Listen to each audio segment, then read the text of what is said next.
Dienas personība ar Velti Puriņu. Sākam! Godātie skatītāji!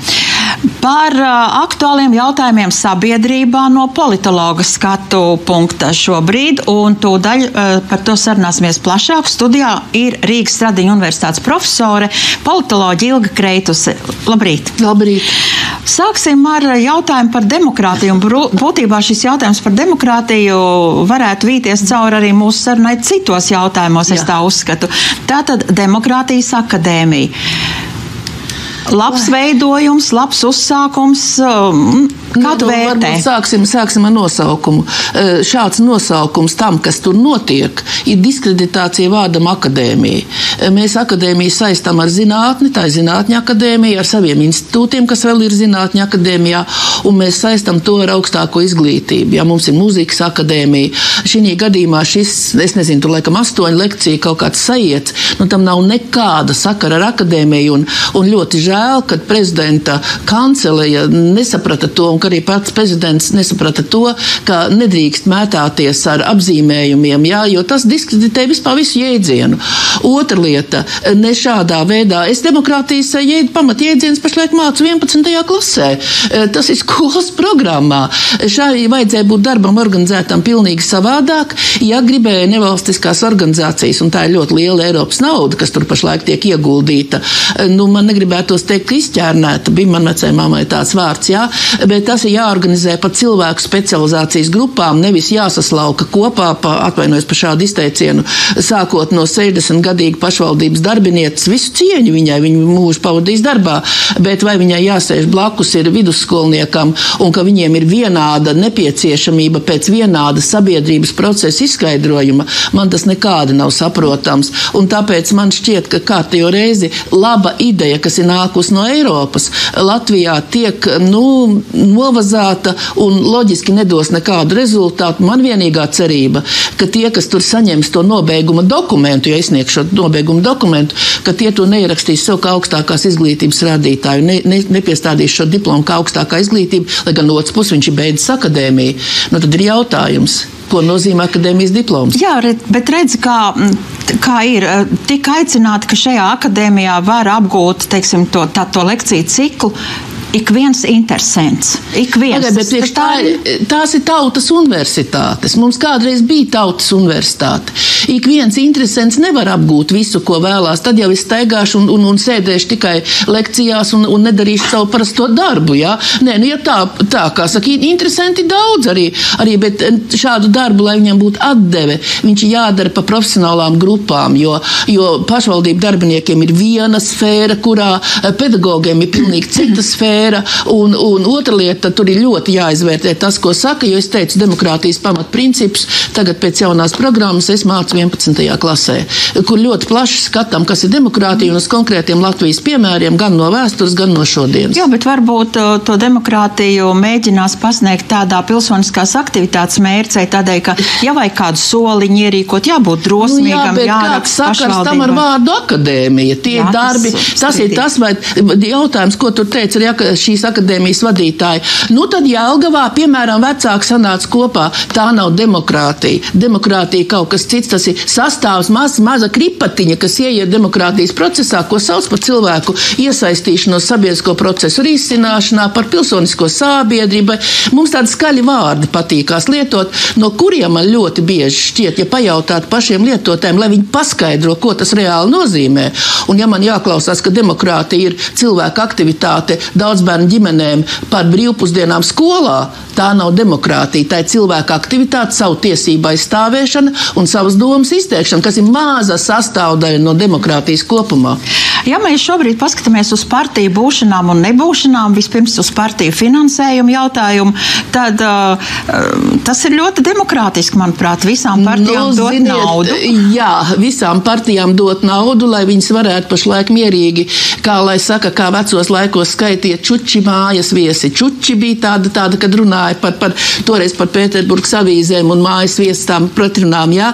Šobrīd ir tas pats. Partijas ir nogājuši šo etapu, partijas naudu naudu ir saņēmušas. Man, piemēram, šokē, ka, lai gan ir šokē, pilnīgi skaidrs, ka arī Gobzemkungs var mierīgi atpūsties, viņam 180,000 gadā partijai nodrošināti, jā.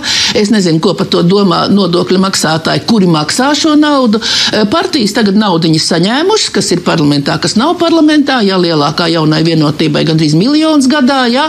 Un tāpēc, vai mēs šobrīd dzirdam kādas partiju aktivitātes? Vienīgā aktivitāte, kas ir bijusi, tā ir Šlesera kunga veicinātā šī izmeklēšanas komisija, lai gan es kā vienmēr mazliet skeptiski skatos uz šīm izmeklēšanas komisijām, un partijas ir nomierinājušās. Un es domāju, ka ir vēl viena ļoti svarīga lieta, kamēr nebūs šādā partiju finansēšanas likumā ierakstīts nevis, kur drīkst tērēt, bet kur ir jātērē nauda. Un ja tu neesi to darījis gada laikā, tad pieņemsim, ja tu neesi norganizējis nevienu sabiedrības pētījumu, kaut vai šādu demokrātijas lekcijas, tad tev samazina budžetu pa 30%, jo sabiedrības domas apzināšana un izglītošana ir viens no partijas uzdevumiem, ja mēs skatāmies no teorijas, ko Latvijā nerealizē. Un šāds finansēšanas modelis, kā pašlaik ir, veicina tikai arī Latvijai nelabvēlīgu partiju eksistenci, jā, un dzīvošanu 4 gadus, kā lai saka, Dievu mierā, lai pēc tam atkal celtos augšā uz vēlēšanām un sāktu visu no gala. Tad mēs dzirdam kādu partijas uzstāšanos, pieņemsim par finansējumu, par naudu. Ministri tur kaut ko, atvainojos, runā mazlietiņi savstarpēji čabinās, jā. Arī mēs lāga nedzirdam, atnāk šeit uz televīziju kaut ko pastāsta, bet mums nav redzama partiju koncepcija, partiju nostādne, partiju paziņojumi par kaut ko. Nē, visi tā, mums ir, pašlaik ir tāds, kā lai saka, tāds mierīgs process, jā, kur pat lāga rūkšana nav redzama par atskan neapmierinātība, atskan brīdinājumi no mediķiem, ļoti smagi brīdinājumi, jā, bet tas viss tā aiziet tādā parunāsim, paskatīsimies, un partiju nostādnes es neredzu nevienā šī procesā. Ja mēs par finansēm turpinām, tad tās slavenās padomas, kas ir izveidotas visās iestādēs un akciju sabiedrībās un visur, kur viens ir iespējams, iedzīvotāji bieži vien, arī man ir, piemēram, uzrakstīts, ka šīs padomas būtībā ir nodokļu maksātāju sūklis, kas paņem lielu daļu naudas un neko īstenībā. Sūklis, kas ļoti labi, redz sūklī, kad sasūdz daudz ūdens, viņš sāk pilēt ārā, jā, bet šīs padomas sasūdz iekšā un nekas ārā nepil. Un man šķiet, ka tā bija pilnīgi greiza prakse, jo mēs bijām atteikušies no padomēm, jā, un valdes atteicās, vienu brīdi nebija, jā, un tad pēkšņi radās atkal, un ļoti daudz to saistīja ar to, kad partija tiek uzskatīta par zinām darba biržu, jā, kur savējiem vajag atrast vietu. Un par šīm padomēm runājot arī tās summas, kas tur apgrozās, es tagad nedrīkst cits televīzijas raidījums laikam reklamēt, bet pēc Dombūra kunga raidījums tomēr nosaukšu to. Sabiedriskā televīzija. Jā, sabiedriskā televīzijā. Es paskatījos šīs augstsprieguma tīklu pārstāvis Jēkabsonas kundzes, mazliet darba biogrāfija vienkārši. Tā bija tā kundze, kurai jautāja, cik viņa saņem būdama tur 11,000 mēnesī, bet man nav piemaksu atbildi. Labi. Jā, bet tur bija tāds norādījums, un arī šodien Staķkungu klausoties, ka ja mēs nepieliksim, ja mēs tās algas nemaksāsim, viņa aizies citur. Starp citu, Jēkabsons kundze ir atnākusi no privātā biznesa uz padomu. Tā kā viņa ir vistiešākais piemērs, ka šī norāde, kad aizies uz privāto biznesu, nedarbojās, un tā ir sabiedrības mānīšana, un es pat gribētu teikt kaut kur ļaunprātīga sabiedrības uzticības izmantošana. Tas notiek pašlaik, jo pašlaik tas, kas ir noticis ar augstāko amatpersonu algām, man šķiet ir vislielākais šobrīd trieciens par uzticību vispārību augstākām amatpersonām. Saimā tas ir vienkārši nožēlojami, ko ir izdarījis Saimas priekšsēdētājs ar šo algas pieņemšanu, jo cik es zinu, tad šogad budžeta plānojumā Saimas tehniskam personālam algu paaugstinājums nav paredzēts. Priekšnieki, kā saka, turpinās peldēt taukos, jau ne taukos, jau jāsaka augsta ranga olīveļā, jā. Un šīs algas palielinājums, es tā parēķināju, 25-6 gados ir pieaudzis priekšsēdētājiem 20 reizes. es nedomāju, ka Saeimas priekšsēdētāja darba aktivitāte, intensitāte un kvalitāte ir pieaugusi 20 reizes, ja mēs salīdzinām saņemamajā atlīdzībā. Un šī atkal atsaukšanās uz to, ka tāpēc, jo tagad ir nākamais solis. Jēkabsons kundze ir 11 000.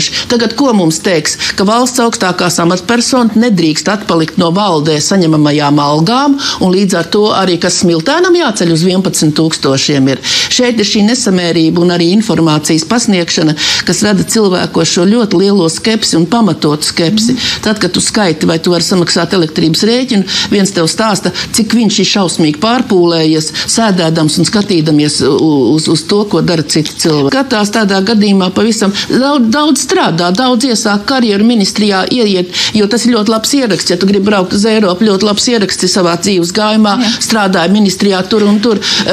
Diemžēl neskatās, un diemžēl privātais bizness nemaksā tās algas, par ko šeit runā, maksā augstākām personām, kas veido kapitālu, un tādas lietas, bet tas, ko runā, tā nav taisnība. Tie nav tie summas, kas tiek nosauktas, viņas nekādā veidā nav tās, ko saņem jauns cilvēks sākot strādāt, bet viņš to vairāk izmanto kā šo tramplīnu un iet projām, lai brauktu prom no Latvijas, lai brauktu prom un atrastu labu darbu Eiropā. Te man uzreiz jāsaka pretī, augsti godātie kungi un cienītās dāmas, beidziet vienreiz cilvēkiem jaukt prātus. Jūs pieņemat likumus, tas ir starp citu savu veidu interešu konflikts. Ja pati Saeima pieņem lēmumu, cik viņi sev saņems algā. Starp citu, manuprāt, tas ir zināms interešu konflikts. Kā to risināt, tas ir cits jautājums. Ministru kabinets pieņem šo lēmumu. Tieši tāpatās ir šīs valdēs un padomēs. Ne jau Saeima apstiprina valdē algas, tās tiek noteikts iekšienē. Un tad, ja tā šādā veidā var dalīt valsts naudu, tad nevajag brīnīties par to, ka citi mēģina veikt kaut kādas citas darbības. Tur gan uzreiz knaps atrodās. Pašvaldībā būs klāt. Brīdi ir šausmīga vilšanās izglītības ministrē un arī arotbiedrībā. Jo pamats, kam vajadzēja notikt, vajadzēja beidzot noteikt, kas veido pamatā pedagoga algu. Pašlaik mums ir atkal diskusija, grafika sastādīšana, saskaņošana. Jaunā vienotība. Kariņa kungs un Ašrādena kungs, kas vadīja izglītības komisiju Saeimā, Ašrādena kungs, vienā balsī savā priekšvēlēšana programmā ierakstīja. Pedagoga atalgojums ir 120% pret vidējo algu valstī. Kur tas ir pazudis? Kāpēc Čakšas kundze tagad, un arī es nesaprotu, kāpēc Vanagas kundze neuztur šo prasību?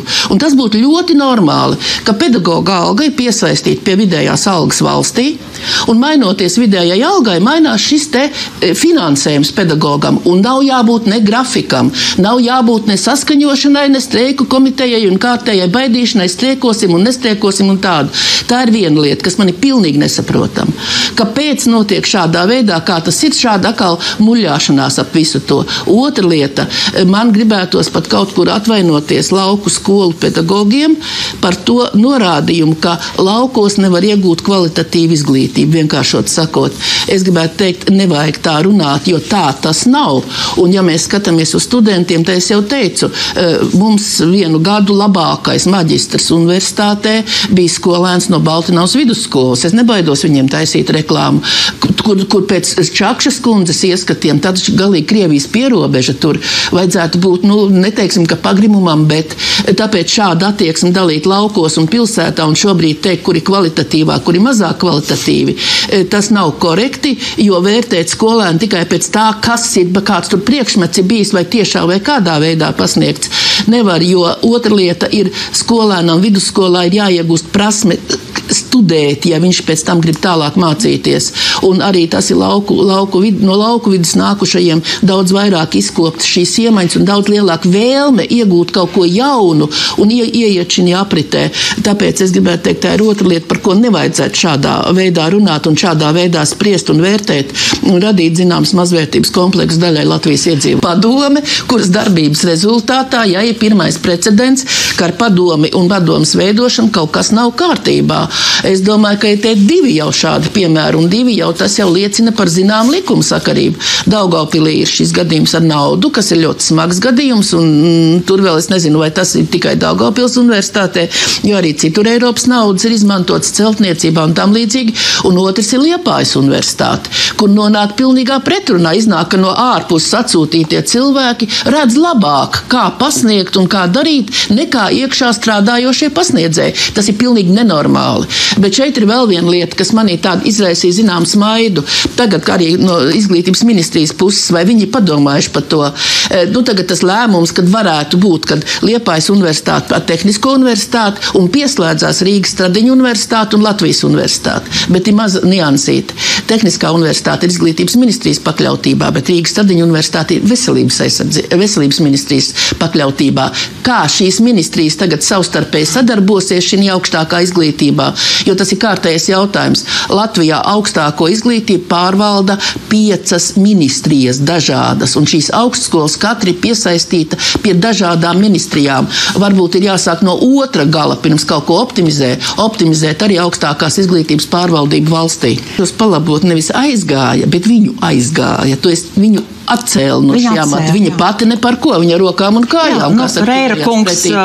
Es domāju, ka Reira kunga bija ļoti pareiza, ļoti tāda, jo mēs jau esam pieraduši pie teiciena, viss sākās no galvas, ja? Ja tavā institūcijā notiek korupcija, notiek tāda kukuļdošana, kā tas ir, tad ir jāsāk ar to, ka vadītājs nav spējis vadīt šo procesu.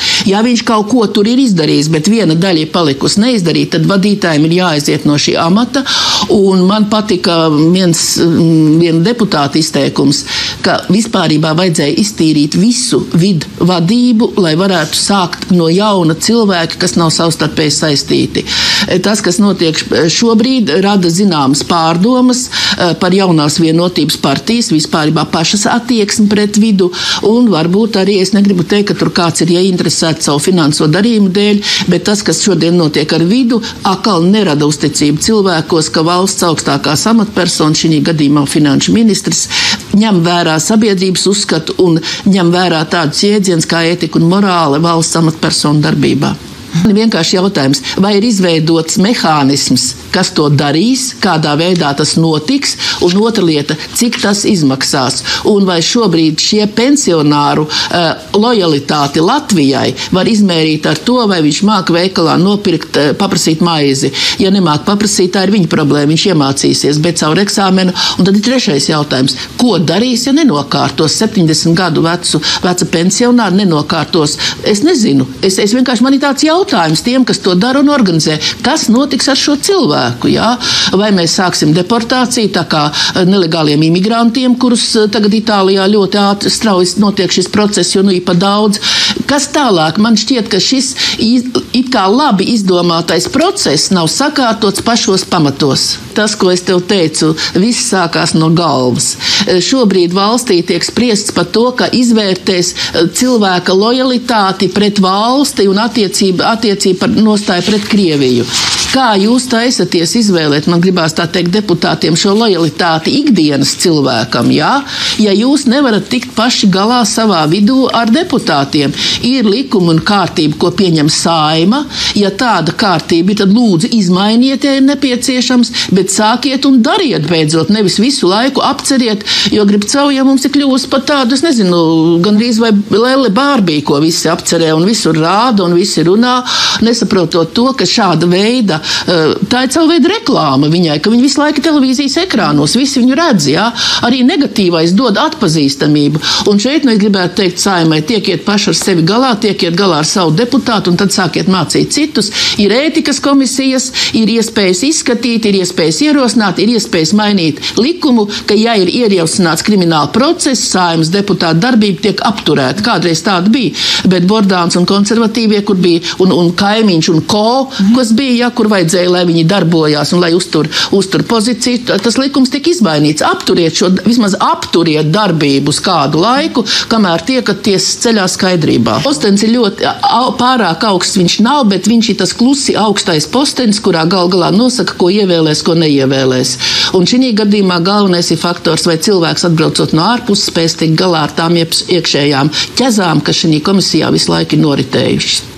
Es saku sirsnīgi paldies par sarunu, un mēs tiksimies vēlreiz, lai runātu par nodokļiem, ko mainīs 4 gados vienu reizi cerams, un par citām arī tādām svarīgām lietām cilvēku izdzīvošanai. Paldies, veiksmīgu dienu! Paldies, sirsnīgs!